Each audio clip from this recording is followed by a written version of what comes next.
들깨 추비 시기와 방법. 안녕하세요. 삶의 텃밭 강산재입니다. 들깨밭에 나왔습니다. 지난 6월 15일에 파종하고 25일이 지난 7월 10일에 정식한 들깨밭입니다. 오늘 추비를 주려고 합니다. 정식한 지 20일이 된 날이기 때문입니다. 보통 들깨 추비는 정식 후 20일에서 25일 정도 기간을 두고 하고 있죠. 다만 밑거름이 충분하다면 들깨는 추비를 하지 않고 그대로 두는 경우도 있습니다만 저는 추비를 하고 있습니다. 추비란 씨앗을 뿌린 뒤나 모종을 옮겨 심은 뒤에 주는 웃거름이죠.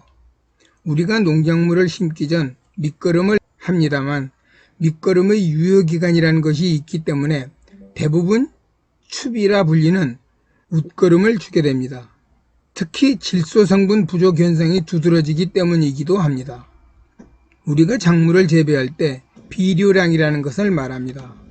그러나 어찌 보면 이건 하나의 예에 불과할 수도 있습니다. 왜냐하면 비료가 농작물로 이용되는 모습은 각 밭이 처한 토양에 따라 모두 다르기 때문입니다. 아시는 대로 비료는 땅에 넣으면 세 가지 형태로 모습을 바꿉니다. 첫째는 대기 중으로 날아가 버립니다. 둘째는 물에 의한 용탈입니다. 예를 든다면 비료 성분이 물의 하강 운동에 의해 땅속으로 이동하여 사라지는 거죠. 셋째는 토양에 흡착되고 이를 작물이 이용합니다.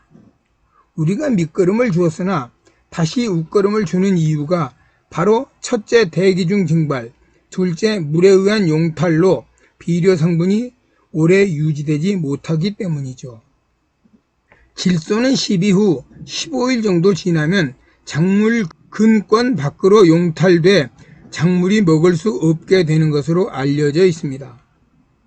즉 이런 이유 때문에 좋은 토양이란 용탈되는 비료량이 적고 흙에 흡착돼 잘 보관되고 있다가 작물로 이동하는 데 유리한 흙을 말한다 할 수 있습니다. 물론 단편적으로 무조건 흙이 비료 성분이 많이 보관되고 용탈량이 적은 흙이 좋으냐 하면 그건 또 아닙니다. 그렇게 따지면 점토가 많은 땅이 그렇게 되는데 이거 좋은 땅 아니죠. 우리네 텃밭은 점토가 너무 많아도 안 되고 반대로 용탈이 너무 많은 모래가 많은 토양도 좋지 않으면 당연합니다. 우리가 추비를 하는 이유를 설명하다 보니 얘기가 좀 길어졌네요. 자신의 텃밭 구조에 따라 추비 시기와 추비량이 달라진다는 건 확실합니다. 저는 오늘 추비로 질소만 주고 있습니다. 물론 복합 비료를 쓰시는 분도 계시고 NK 비료를 쓰시는 분도 계시다고 들었습니다. 어느 것이 더 나으냐의 문제는 있겠으나 첫 번째 추비는 질소 성분이 필요하다고 여겨 저는 질소만 주고 있습니다. 들깨 포기에서 한 뼘 20cm 정도 띄어서 구멍을 파고 질소를 10g 정도 넣고 흙을 덮어주는 모습을 취하고 있습니다.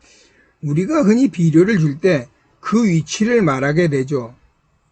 뿌리에 비료가 직접 닿으면 해를 입기 때문입니다. 포기로부터 얼마를 띄워 주어야 하고 적당하면 포기 중간, 좁다 싶으면 V자로 내려 만나는 지점에 비료를 준다고 하죠. 여기서 우리가 알고 있으면 좋은 것이 TR율이라는 겁니다. 작물 지상부와 뿌리 부분의 무게 비율을 말합니다. 통상 작물은 스스로 TR율을 1:1로 맞추려는 특성을 보인다 합니다.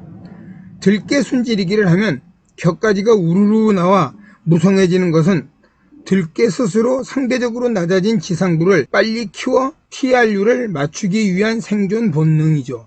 그렇습니다. 땅을 파본 것도 아니요 무게를 달아볼 수도 없는데 들깨뿌리가 어디까지 뻗었냐는 거죠. 그걸 알아야 비료 넣는 구멍도 팔 것 아닌지요. 이것 확실히 모릅니다. 그러나 대충 어림잡는 방법은 있습니다. 작물 키 높이만큼 옆으로 뿌리가 뻗었다고 보는 겁니다. 그렇다면 작물의 키 높이보다 조금 더 멀리 뛰어 비료를 주면 무난하다 이거죠. 과학적 근거는 모르겠으나 동네 어르신들의 말씀인데 무리는 없어 보여 저는 그렇게 하고 있습니다.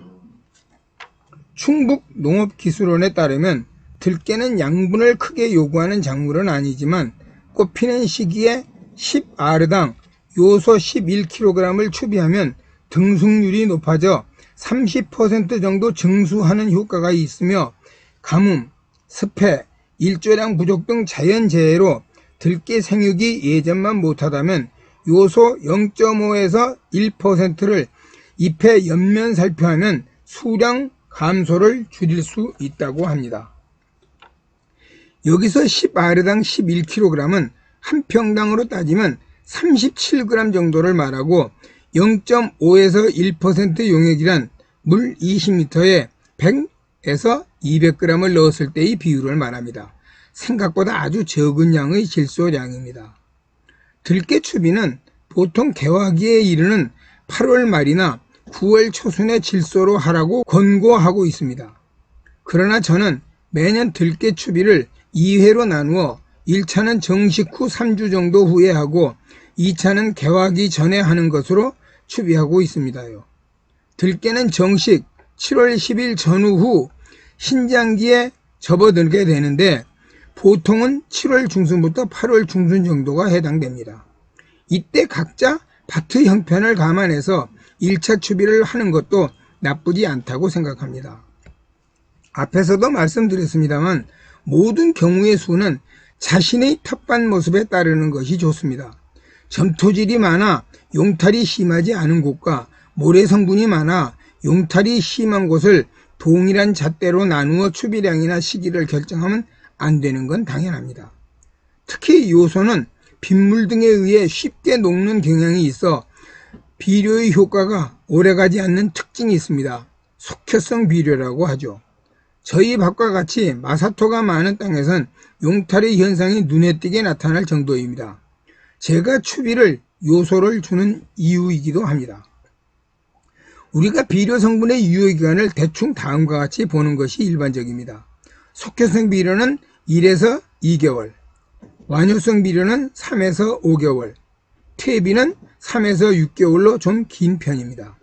속효성 비료인 요소를 추비하는 데는 다음과 같은 효과를 얻기 위함입니다.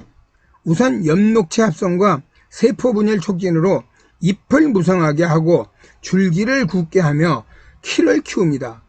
이것이 초기에 요소를 추비하는 까닭이죠. 들깨는 재배기간이 4개월 이상을 필요로 하기 때문에 밑거름만으로 버티기엔 역부족인 경우가 우리네 텃밭에선 흔히 일어납니다. 모든 작물이 다 그렇습니다만 들깨도 너무 많은 추비량이거나 너무 가까이 비료를 주면 배경사진과 같이 약해를 입어 잎이 검게 타들어가는 걸 볼 수 있습니다. 경미한 경우는 잎 가장자리에 검은 띠가 생기는 정도에 그칠 수도 있으나 과함이 심하면 잎이 모두 검게 타버리고 끝내 죽고 마는 불상사가 생깁니다. 모든 일엔 과유불급입니다. 과한 시비와 들깨에 너무 가까이 추비를 주는 일은 피함이 좋습니다. 여기까지 들깨 정식 후 추비 주는 시기와 방법에 대한 얘기 함께 동행해 주신 번님들 고맙고요. 구독과 좋아요 부탁드립니다. 감사합니다.